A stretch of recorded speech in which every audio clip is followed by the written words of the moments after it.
ഗ്രാജുവേഷൻ്റെ ആയിട്ട് ഒരു get ready with me കണ്ടാലോ? ഗ്രാജുവേഷൻ എന്ന് പറയുമ്പോൾ നിങ്ങൾ വിചാരിച്ചിട്ടുണ്ടോ എൻ്റെ ഗ്രാജുവേഷൻ ആണ്. പക്ഷെ എൻ്റെ ഗ്രാജുവേഷൻ അല്ല, എൻ്റെ കോളേജിൽ തന്നെ എൻ്റെ സീനിയേഴ്സിൻ്റെ ഗ്രാജുവേഷനാണ്. ആദ്യം തന്നെ ഫേസ് ഒന്ന് ഹൈഡ്രേറ്റഡ് ആയിട്ടിരിക്കാൻ ഞാൻ ഷീറ്റ് മാസ്ക് ആണ് യൂസ് ചെയ്യണത്. അങ്ങനെ അത് നേരെ കയറി മുഖത്തൊട്ടിച്ച് 20 മിനിറ്റ് അങ്ങോട്ടും ഇങ്ങോട്ടും നടന്ന് ഈ സാധനം ഉണങ്ങാൻ വേണ്ടി. അങ്ങോട്ടും ഇങ്ങോട്ടും നടന്ന് ബോറടിച്ചപ്പോൾ ഈ നടക്കണ സമയം യൂസ്ഫുൾ ആക്കാമല്ലോ എന്ന് കരുതി മുടി കളയാന്ന് വിചാരിച്ചു. നമ്മ എന്തെങ്കിലും ചെയ്യണുണ്ടല്ലോ, എനിക്കും കൂടെ ചെയ്തുതരാൻ പറഞ്ഞിട്ട് ഏതെങ്കിലും ഒരു കൂട്ടുകാരത്തി ഓടി വരൂലേ, അങ്ങനത്തെ ഒരു കുരിപ്പാണ് ഇത്. അങ്ങനെ ഈ കുരിപ്പിന്റെ ചെയ്ത് കഴിഞ്ഞപ്പോൾ തന്നെ എൻ്റെ ഷീറ്റ് മാസ്ക് ഒക്കെ ഉണങ്ങിയിട്ടുണ്ടായിരുന്നു. അത് കഴിഞ്ഞിട്ട് ഞാൻ എൻ്റെ ഹെയർ സെറ്റ് ചെയ്യാനിരുന്നു. ഫേസിൽ ചെയ്തിട്ട് ആദ്യം മോയ്സ്ചറൈസർ ഇട്ട്. ഞാനിവിടെ യൂസ് ചെയ്യുന്നത് പോൺസിന്റെ മോയ്സ്ചറൈസർ ആണ്. സൈഡിൽ കൂടെ ബാക്കിൽ കൂടെ ഒക്കെ പല വൈകാത്ത പിള്ളേരും വന്ന് ഉറപ്പിക്കും, പക്ഷെ അത് നമ്മൾ മൈൻഡ് ആക്കാണ്ടിരിക്കുക. അടുത്തത് കളർ കറക്റ്റർ വെച്ചിട്ട് ഫേസിലെ കളറൊക്കെ ഒന്ന് കറക്റ്റ് ചെയ്ത് കൊടുക്കാം.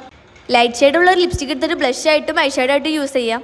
അതൊക്കെ നല്ലോണം ബ്ലെൻഡ് ആയതിനു ശേഷം ഐലൈനർ ഉപയോഗിച്ച് കണ്ണ് എഴുതാണ്. അങ്ങനെ ഭാഗ്യം കൊണ്ട് നമുക്ക് 2 കണ്ണും ഒരേപോലെ കിട്ടിയിട്ടുണ്ട്. ഇതാണ് എൻ്റെ ഫേവറേറ്റ് ഷെയ്ഡുള്ള ലിപ്സ്റ്റിക്. ഇത് ഇടുമ്പോൾ തന്നെ നിങ്ങൾക്ക് കാണാൻ പറ്റിയ ഒരു ബ്രൈറ്റ്നസ് ഫേസിൽ പെട്ടെന്ന് തന്നെ ഫീൽ ചെയ്ത പോലെ. ഈ ലിപ്സ്റ്റിക്കിന്റെ റിവ്യൂ ഞാൻ അടുത്ത വീഡിയോയിൽ ഇടുന്നതായിരിക്കും. ഇതാണ് ഇപ്പോൾ ഇന്നത്തെ പരിപാടിക്ക് ഇടാൻ പോകുന്ന ഡ്രസ്സ്. സൈഡ് സ്റ്റെപ്പ് ഉള്ളതുകൊണ്ട് തന്നെ ബോഡി നല്ല ഫിറ്റ് ആയിട്ട് കിടക്കും. ഹെയർ ഓപ്പൺ ചെയ്ത് മാച്ചിങ് ആയിട്ടുള്ള ഇയറിംഗ്സ് ഇടുന്നതാണ് അടുത്ത പരിപാടി. ഞാൻ ഇവിടെ എടുത്തേക്കണ ഗോൾഡൻ ഷെയ്ഡിലുള്ള ഇയറിംഗ്സ് ആണ്. ഇതാണ് നമ്മുടെ ഫൈനൽ ലുക്ക് വരുന്നത്. എല്ലാവർക്കും ഇഷ്ടപ്പെട്ടെന്ന് വിചാരിക്കുന്നു. അപ്പോൾ ഇത്രയുള്ളൂ.